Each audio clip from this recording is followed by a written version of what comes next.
Also tonight, a new round of concerns for the auto industry. In just a few hours, 25% tariffs on Canadian steel and aluminum products will go into effect. In a new survey released today from Grand Valley State, an expert said those tariffs could impact the automotive industry and parts suppliers, impacting customers.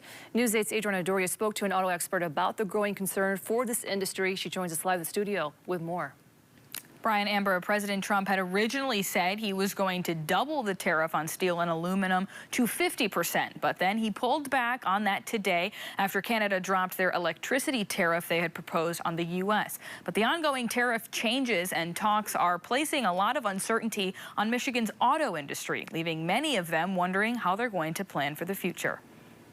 There is tariff pressure that's already upon us. Ongoing uncertainty tonight as the auto industry remains at the forefront of potential tariff impacts. There's already a lot of action, and both automakers and suppliers are having to wrestle with this right now because we have an integrated supply chain all across the broader North American region. A 25% tariff on steel and aluminum is set to go into place on Wednesday.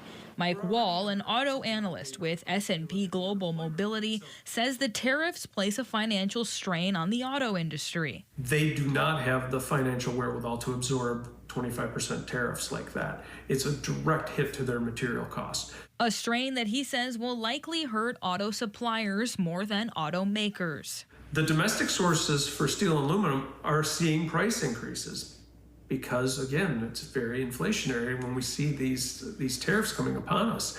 Now, where we get maybe even more concerned are those suppliers that don't have as localized a supply chain on steel and aluminum. They will feel it rather quickly, if not already.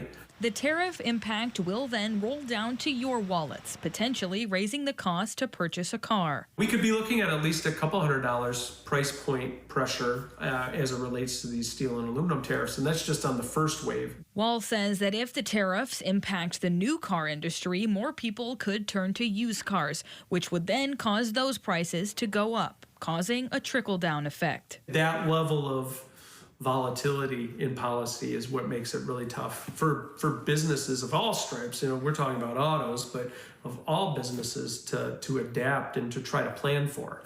And that's kind of what we're facing, is trying to adjust to that uncertainty and try to plan accordingly. And it's tricky for everybody involved.